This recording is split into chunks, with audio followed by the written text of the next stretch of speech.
I want to show you a few key techniques to take your stir fry to the next level. Now, this is a chicken and cashew stir fry, really easy midweek dinner. And the first thing I want to show you is the technique of velveting.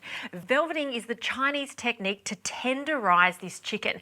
Now, it's chicken breast, so you automatically think that it's going to be super tender, but it's so easy to overcook chicken breast and then it'll be tough. So by tenderizing it with some bicarbonate soda, it makes all the difference. It stays velvety and it stays soft. And it's such an easy thing to do. So I've got about 500 grams of chicken breast here. I've just thinly sliced it, just like so.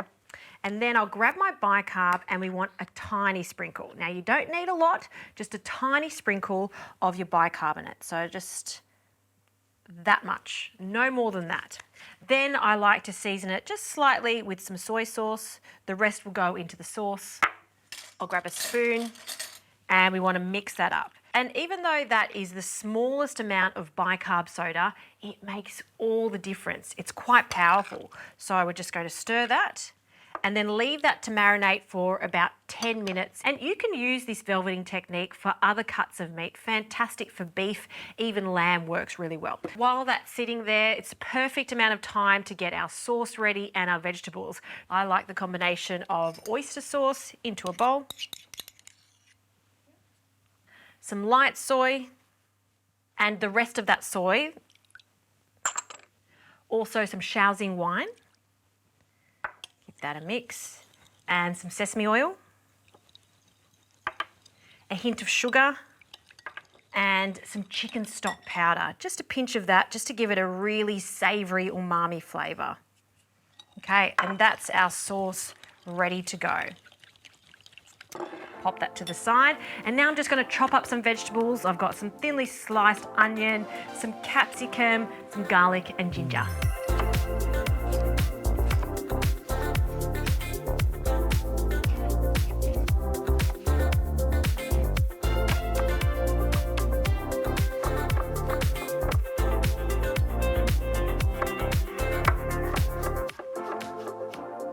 Okay, everything is prepped. Let's start stir frying. Some peanut oil, just a small splash, and then in with our chicken.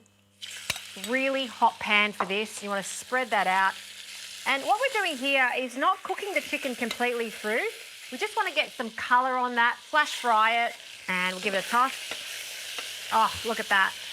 See how that's caramelising? Fantastic. We just want it to kiss the pan very quickly, so it's just almost cooked. And we can take the meat out while we cook our veggies. There we go. Okay, back on the heat, a little extra peanut oil, and then bring that heat back up to a high heat because we're not going to cook all the vegetables until they're super soft. Kind of want to crunch throughout all of the vegetables, including the onion and the capsicum. It's just getting a little bit of that heat and char into it. So in with our onions.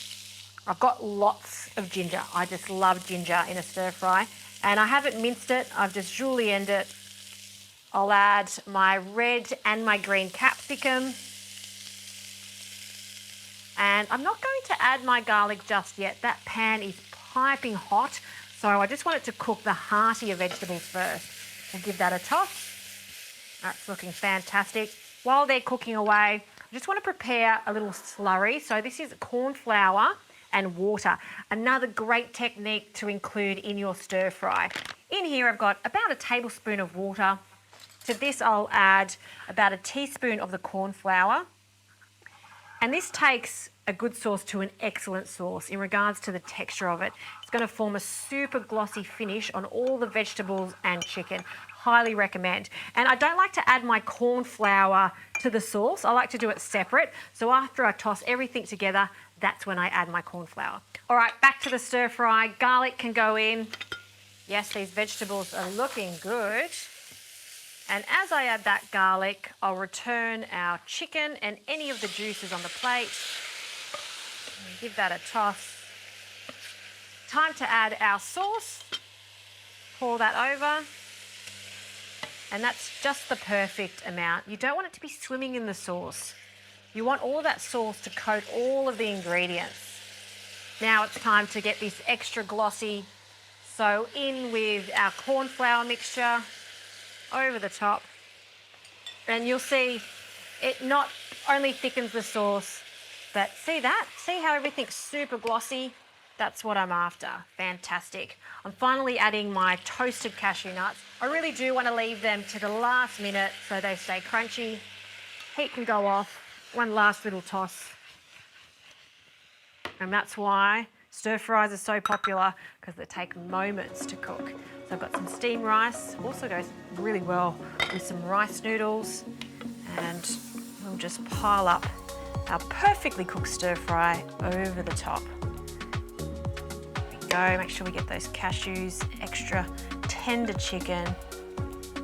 Now, let's have a try of this just to see how tender that chicken breast has become. Honestly, I can taste the difference straight away. It's so moist and it's so tender. It's almost fluffy. That's all it takes, 10 minutes of bicarb soda to tenderize even the leanest of meats like chicken breast. This is a beautiful, authentic way of making chicken and cashew stir fry.